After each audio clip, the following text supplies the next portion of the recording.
S இந்த வீடியோவில் நான் பார்க்க போகிறேன்னு பார்த்தீங்கன்னா நிறைய பேர் எனக்கு வந்து மெசேஜ் பண்ணியிருந்தீங்க ஏஐ கிட்டேருந்து என்னோடய ஜாப் வந்து எப்படி நான் தக்க வச்சுக்கிறது, எப்படி வந்து நான் ChatGPTயை கரெக்டாக யூஸ் பண்ணுறது, ChatGPT வந்து சரியாக ஒர்க்கே ஆக மாட்டேங்குது, அது வந்து ஒழுங்கான ஆன்சர்ஸே தர மாட்டேங்குது அப்படின்னு சொல்லிட்டு நிறைய பேர் நிறைய விஷயங்கள் எனக்கு சொல்லியிருந்தீங்க. அது எல்லாத்துக்கான ஆன்சர் என்னென்னு பார்த்தீங்கன்னா prompt engineering.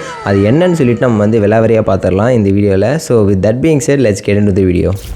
First of all prompt இன்ஜினியரிங்னா என்ன அப்படின்றத நம்ம தெரிஞ்சுக்கணும். ப்ராம்ப்ட் இன்ஜினியரிங்னா ஒரு ஏஐ கிட்ட எந்த மாதிரியெல்லாம் பேசினா நமக்கு தேவையான ஆன்சர் நம்ம டிசைர் பண்ண ஒரு வழியில் நமக்கு கிடைக்குமோ அதுதான் ப்ராம்ப்ட் இன்ஜினியரிங் சொல்லுவாங்க. ப்ராம்ப்ட் இன்ஜெக்ஷன் வேறு, ப்ராம்ப்ட் இன்ஜினியரிங் வேறு. ஸோ இப்போ இந்த ப்ராம்ப்ட் இன்ஜினியரிங்கில் உங்களுக்கு தேவையான பதிலை தெளிவாக உங்களுக்கு கிடைக்கணும் அப்படின்னா அதுக்கு ஒரு ஃபார்மேட்டை நீங்கள் ஃபாலோ பண்ணிங்கன்னா உங்களுக்கு வந்து பர்ஃபெக்டான அவுட்புட்ஸ்லாம் வரும். இதில் சில டைப்ஸ் ஆஃப் ப்ராம்ப்ட்ஸ் இருக்குது. ஒன்று வந்து ஃபியூ ஷாட் அப்படின்னு சொல்லுவாங்க, ஒன் ஷாட் அப்படின்னு சொல்லுவாங்க. ஒன் ஷாட் அப்படின்னா நீங்கள் ஒரே ஒரு ப்ராம்ப்ட் கொடுக்கறது மூலமா அதுவே வந்துட்டு உங்களுக்கு கரெக்டான ஆன்சரை வந்து கொடுக்கும். இது ஒன் ஷாட். இதில் வந்து எல்லா இன்ஃபர்மேஷனும் நீங்கள் வந்து ஃபர்ஸ்ட்டே கொடுத்துருவீங்க. ஃபியூ ஷாட் அப்படின்னா வந்து எல்லா இன்ஃபர்மேஷனுமே நீங்கள் ஒரு தடவை தான் கொடுப்பீங்க. பட் ஆனால் அதுக்கு ஒரு 2-3 எக்ஸாம்பிள்ஸ் வந்து நீங்கள் கொடுப்பீங்க. இந்த எக்ஸாம்பிள்ஸை வச்சு உங்களுக்கு வந்து ஆன்சரை கொடுத்துச்சு அப்படின்னா இது வந்து ஃபியூ ஷாட் லேர்னிங் அப்படின்னு சொல்லுவாங்க. இது ரெண்டுமே இல்லை, நம்ம வந்து வேற ஒரு மெத்தட் பார்க்க போகிறோம். இந்த மெத்தட் வந்து நிறைய பேர் யூஸ் பண்ணியிருக்காங்க. நான் என்னோடய ஒர்க் ஃப்ளோவில் டெய்லி லைஃப்பில் நான் இதுதான் யூஸ் பண்ணுறேன். எனக்கு வந்து நல்ல ரிசல்ட்ஸ் வந்து கிடச்சிக்கிட்டு இருக்கு. இதில் என்னென்னலாம் இருக்குது அப்படின்னு பார்த்தீங்கன்னா ஃபர்ஸ்ட் வந்து டாஸ்க், அதுக்கப்புறம் வந்து கான்டெக்ஸ்ட், கான்டெக்ஸ்ட்டுக்கு அப்புறம் எக்ஸாம்பிளர், எக்ஸாம்பிளருக்கு அடுத்தது பர்சனா, பர்சனாக்கு அப்புறம் வந்து ஃபார்மேட், ஃபார்மேட்க்கு அப்புறம் வந்து டோன். ஸோ இது எல்லாமே சேர்ந்தால் தான் ஒரு நல்ல ப்ராம்ப்ட் வந்து நம்மளால ஜென்ரேட் பண்ண முடியும். ஃபர்ஸ்ட் இது எல்லாத்தையும் பார்க்கறதுக்கு முன்னாடி இது எல்லாமே நான் இப்போ சொன்ன இதே ஆர்டரில் நீங்கள் ஃபாலோ பண்ணால் மட்டும்தான் உங்களோட ப்ராம்ப்ட் வந்து கரெக்டாக இருக்கும். அதுக்கேற்ற அவுட்புட் வந்து உங்களுக்கு கிடைக்கும். இப்போ இது எல்லாத்தையும் ஒன்றுத்தையும் என்னென்ன டாபிக் அப்படின்றத பார்த்துடலாம். இப்போது ஒரு ப்ராம்ப்டில் கண்டிப்பாக இருந்தே ஆகணும் அப்படின்ற விஷயம் என்னன்னு பார்த்தீங்கன்னா இந்த டாஸ்க்கும் கான்டெக்ஸ்ட்டும் தான் ஃபர்ஸ்ட் 2 விஷயம். அதுக்கு அடுத்தது ரொம்ப இம்பார்ட்டண்ட்டான பீசஸ் என்னன்னு பார்த்தீங்கன்னா வந்துட்டு இந்த எக்ஸாம்பிளர் அண்ட் பர்சனா, இது ரெண்டுமே வந்து இம்பார்ட்டண்ட்டான பீசஸ். அதுக்கு அடுத்து பார்த்தீங்கன்னா வந்து உங்களுக்கான ஃபார்மேட் அண்ட் டோன், இது வந்து இருந்தால் நல்லது, இல்லைனாலும் பிரச்சனை இல்லை, உங்களுக்கான ஆன்சர் வந்து கிடச்சிரும். ஸோ இப்போ ஃபர்ஸ்ட் வந்துட்டு நம்ம டாஸ்க்கை பார்ப்போம். டாஸ்க் வந்து எப்பயுமே நீங்கள் ஸ்டார்ட் பண்ணுறப்போ ஒரு ஆக்ஷன் வேர்பை வச்சு ஸ்டார்ட் பண்ணுங்கள். For example generate me a code, இல்லைனா வந்து கிவ் மீ அன் எஸ்ஸே, இல்லைனா வந்து ரைட் மீ அன் இமெயில் அப்படின்ற மாதிரி நீங்கள் வந்துட்டு என்ன ஒரு விஷயம் செய்ய சொல்ல போகிறீங்களோ அதை வந்து டாஸ்கில் மென்ஷன் பண்ணுங்கள். ஃபார் எக்ஸாம்பிள் அனலைஸ் பண்ணு, இல்லை சம்மரைஸ் பண்ணணும்னா சம்மரைஸ் அப்படின்ற மாதிரி நீங்கள் மென்ஷன் பண்ணணும். ஸோ இதுக்கு வந்துட்டு 2 டைப்ஸ் இருக்குது. ஒன்று வந்து ஒரு சிம்பிள் டாஸ்க்கும் கொடுக்கலாம், இல்லை மல்டிபிள் டாஸ்க்கும் கொடுக்கலாம். சிம்பிள் டாஸ்க் என்னன்னு பார்த்தீங்கன்னா இதுக்கு ஒரு நான் எக்ஸாம்பிள் சொல்கிறேன். Generate a 3-month plan for me to crack a coding interview அப்படின்ற மாதிரி நீங்கள் கேட்கலாம். இல்லைனா மல்டிபிள் டாஸ்க் வந்து நீங்கள் கொடுக்கலாம். எப்படி பார்த்தீங்கன்னா வந்து analyse the collected user feedback and then summarize the top 3 takeaways from them and then categorize each of the following according to their emotions அப்படின்ற மாதிரி நீங்கள் கொடுத்தீங்கன்னா இதில் நீங்கள் 3 டாஸ்க் சொல்கிறீங்க. ஃபர்ஸ்ட் வந்து அனலைஸ், அதுக்கப்புறம் வந்து சம்மரைஸ், அதுக்கப்புறம் வந்து கேட்டகரைஸ். ஸோ இது 3மே வந்து 3 ஆக்ஷன் வேர்ப். இந்த மாதிரி நீங்கள் வந்து டாஸ்க்கை வந்து சொல்லலாம். அடுத்து பார்த்தீங்கன்னா வந்து கான்டெக்ஸ்ட். கான்டெக்ஸ்ட்டில் இந்த 3 கொஷின்ஸ்க்கு வந்து நீங்கள் ஆன்சர் பண்ணுற மாதிரி ஒரு கேள்வி வந்து அதுக்கிட்ட கேட்கணும். ஃபர்ஸ்ட் என்னன்னு பார்த்தீங்கன்னா இந்த யூஸரோட பேக்ரவுண்ட் என்னது, அதாவது நீங்கள் வந்து ஒரு ப்ரோக்ராமராக இருக்கீங்களா, இல்லை நீங்கள் வந்து ஒரு குக்காக இருக்கீங்களா, இல்லை நீங்கள் வந்துட்டு ஒரு பேஷண்ட்டாக இருக்கீங்களா, அந்த மாதிரி உங்களோட சிச்சுவேஷன் என்ன, உங்களோட பேக்ரவுண்ட் என்னன்றதை சொல்லிடுங்க.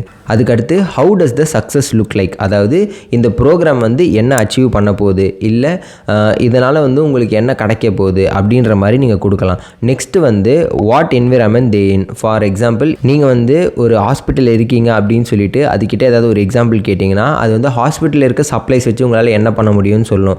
இல்லைனா நீங்கள் வந்துட்டு உங்களோட ரூமில் இருக்கீங்க, உங்ககிட்ட வந்துட்டு வெறும் வார்ம் வாட்டர் தான் இருக்குது, இதை வச்சுட்டு ஏதாச்சும் வந்து ரெமிடி பண்ண முடியுமா. நீங்கள் வந்து இப்போ ஏதாவது ஒரு விஷயத்தை குக் பண்ண போகிறீங்க அப்படின்னா உங்ககிட்ட என்னென்ன பொருள்லாம் இருக்கோ அதை வச்சு ஒரு ரெசிபி தர சொன்னீங்கன்னா அதை வச்சு வந்து அது கிரியேட் பண்ணி கொடுக்கும். இல்லைனா அது இல்லாத போலாத ஏதோ இன்க்ரீடியன்ஸ்லாம் வச்சு ஒரு ரெசிபி கொடுக்கும். ஸோ இந்த மாதிரி உங்களோட யூஸ் கேஸ்க்கு ஏற்ற மாதிரி நீங்கள் எதை வேணால் வந்து மாடிஃபை பண்ணிக்கலாம். ஃபார் எக்ஸாம்பிள் இப்போ வந்துட்டு நீங்கள் ஒரு கோடு வந்து ஜென்ரேட் பண்ண சொல்கிறீங்கன்னா அது இந்த லாங்குவேஜில் தான் இருக்கணும் அப்படின்றத நீங்கள் கரெக்டாக வந்து மென்ஷன் பண்ணணும். இதுதான் வந்து நம்ம கான்டெக்ஸ்ட் அப்படின்னு சொல்லுவோம். இப்போ நான் முன்னாடி சொன்ன ரெண்டுமே வந்து ரொம்ப ரொம்ப இம்பார்ட்டன்ட். ஒரு டாஸ்க்கு அண்ட் அதோட கான்டெக்ஸ்ட்டை நீங்கள் கண்டிப்பாக கொடுக்கணும் எப்போ எந்த விஷயம் கேட்டாலும். அடுத்து பார்த்தீங்கன்னா வந்து எக்ஸாம்பிளர். எக்ஸாம்பிளர்னால் ஒன்றும் இல்லை, எக்ஸாம்பிள்ஸ் தான் எக்ஸாம்பிளர்ஸ் அப்படின்னு சொல்லுவாங்க. இந்த எக்ஸாம்பிளருக்கு வந்து ஒரு ரொம்ப இம்பார்ட்டண்டான ஒரு யூஸ் கேஸ் வந்து நான் சொல்கிறேன். இப்போ வந்துட்டு நீங்கள் உங்களோட எக்ஸிஸ்டிங் ரெஸ்யூமே வந்து வச்சுருக்கீங்க. நான் ஆல்ரெடி என்னோட ஒரு வீடியோவில் சொல்லியிருப்பேன். I accomplished X by the measure of Y and achieved Z அப்படின்ற மாதிரி சொல்லியிருப்பேன். இப்போது உங்களுடைய எக்ஸிஸ்டிங் ரெஸ்யூமேவை கொடுத்துட்டு இந்த மாதிரி ஒரு விஷயத்தில் நீ வந்து ரீரைட் பண்ணு அப்படின்னு சொல்லிட்டீங்கன்னா இது வந்து டாஸ்க்கு.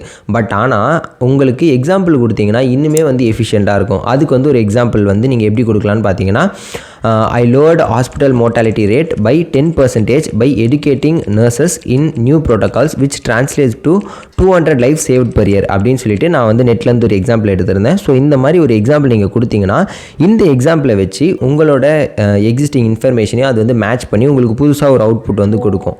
இன்னொரு எக்ஸாம்பிள் என்னென்னு பார்த்தீங்கன்னா, நீங்கள் வந்து ஒரு இன்டர்வியூக்கு ப்ரிப்பேர் ஆகுறீங்கன்னு வச்சுக்கலாம். ஸோ அவங்க வந்து கண்டிப்பாக tell me about your self அப்படின்னு சொல்லுவாங்க. இல்லைனா வந்துட்டு உங்கள் ப்ராஜெக்ட் வந்து எக்ஸ்பிளைன் பண்ண சொல்லுவாங்க. அப்போ நீங்கள் என்ன பண்ணலான்னா உங்களோட ப்ராஜெக்டை வந்து ChatGPT கிட்ட கொடுத்துட்டு explain me in the STAR format, அதாவது situation, task, action and results இப்படின்ற ஃபார்மேட்டில் நீங்கள் கேட்டிங்கன்னா இது அந்த ஒரு ஃபார்மேட்டில் உங்களுக்கு கொடுக்கும். இதை வந்து நீங்கள் டேரெக்டாக இன்டர்வியூவில் யூஸ் பண்ணுறதுக்குமே உங்களுக்கு வந்து யூஸ் ஆகும். ஸோ எப்பயுமே எக்ஸாம்பிள்ஸ் கொடுக்கறது வந்து ஒரு ப்ராம்ப்டில் வந்து ரொம்ப ரொம்ப இம்பார்ட்டண்ட்டான ஒரு ரோல் ப்ளே பண்ணும்.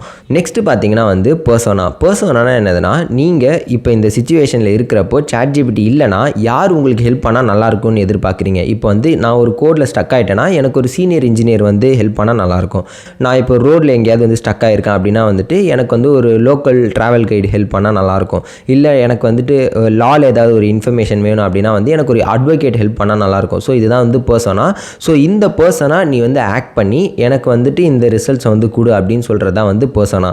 இப்போ வந்து உங்களுக்கு வந்து ஏதோ ஒரு இன்ஜுரி ஆயிருக்கு அப்படின்னு வச்சுக்கலாமே. ஸோ அப்போ வந்து நீங்கள் என்ன சொல்லலாம்னா, imagine yourself as a physical trainer over experience of 20 years and give me the therapy அப்படின்ற மாதிரி நீங்கள் கேட்கலாம். இல்லைனா வந்துட்டு நீங்கள் ஒரு ஜாப் சீக்கராக இருக்கீங்க அப்படின்னா வந்துட்டு you're and hiring manager looking for the software engineer position அப்படின்னு சொல்லிட்டு நீங்கள் ஹெல்ப் கேட்டிங்கன்னா அது வந்து உங்களுக்கு ஹெல்ப் பண்ணும். இல்லைனா நீங்கள் வந்துட்டு you're a senior product marketer, I need to write a story for the product அப்படின்னு சொல்லிட்டு உங்கள் ப்ராடக்ட் எக்ஸ்பிளைன் பண்ணிங்கன்னா அது வந்து உங்களுக்கு ஏற்ற மாதிரி ஒரு ஸ்டோரி வந்து ரைட் பண்ணி கொடுக்கும். ஸோ இந்த மாதிரி தான் வந்து நீங்கள் வந்து பர்சனாவை யூஸ் பண்ணிக்கலாம்.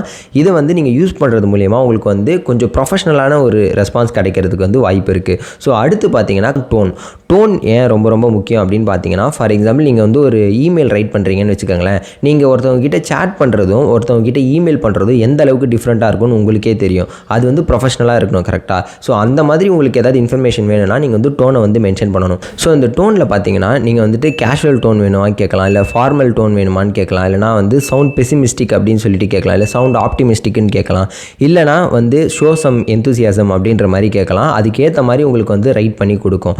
இதில் நான் ஒன்று வந்து மிஸ் பண்ணிட்டேன். என்னென்னு பார்த்தீங்கன்னா ஃபார்மேட்ஸ். ஸோ ஃபார்மேட் என்னென்னு பார்த்தீங்கன்னா உங்களுக்கு வந்து ஒரு டேபிள் டயக்ராமாக வேணுமா, அதில் வந்து எந்த காலம்ஸ் வந்து இருக்கணும் அப்படின்ற மாதிரி நீங்கள் கேட்கலாம். உங்களுக்கு வந்து வெறும் ஒரு ஆஸ்கி டயக்ராமாக வேணும்னா அந்த மாதிரி கேட்கலாம். இல்லை உங்களுக்கு வந்து ஒரு பிடிஎஃப் வந்து ஜென்ரேட் பண்ணி கொடுக்கணும்னா ஜென்ரேட் மீ பிடிஎஃப் அப்படின்ற மாதிரி நீங்கள் கேட்கலாம். உங்களுக்கு வந்து புல்லட் பாயிண்ட்ஸ் தான் வேணும்னா புல்லட் பாயிண்ட்ஸில் கேட்கலாம். எனக்கு வந்து ஒரு சில பாயிண்ட்ஸ் இல்லை சப் டாபிக்ஸ்லாம் வந்து H2ல வேணும்னா வந்துட்டு யூஸ் மார்க் டவுன் ஃபார்மேட் அப்படின்னு கேட்டிங்கன்னா அதுக்கேற்ற மாதிரி உங்களுக்கு வந்து ஜென்ரேட் பண்ணி கொடுக்கும். இல்லைனா வந்து யூஸ் பைத்தான் கோட் அப்படின்ற மாதிரி கேட்கலாம். ஸோ இந்த மாதிரி நீங்கள் என்னென்ன கேட்குறீங்களோ அது எல்லாமே வந்து ஃபார்மேட்டில் வந்துடும். எக்ஸாம்பிளும் ஃபார்மேட்டும் ஓரளவுக்கு வந்து சிமிலராக இருக்கும். ஆனால் ஃபார்மேட்டுன்றது உங்களுக்கு வந்து எக்ஸாக்டாக என்னென்ன வேணும்னு கேட்குறீங்க, எக்ஸாம்பிள்ன்றது ஆல்ரெடி இருக்கிற ஒரு எக்ஸாம்பிளை கொடுக்குறீங்க.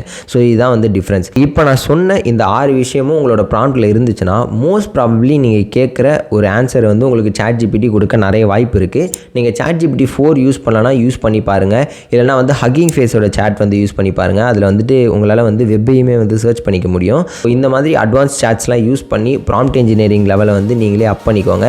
So that's it for the video guys. Keep learning. By.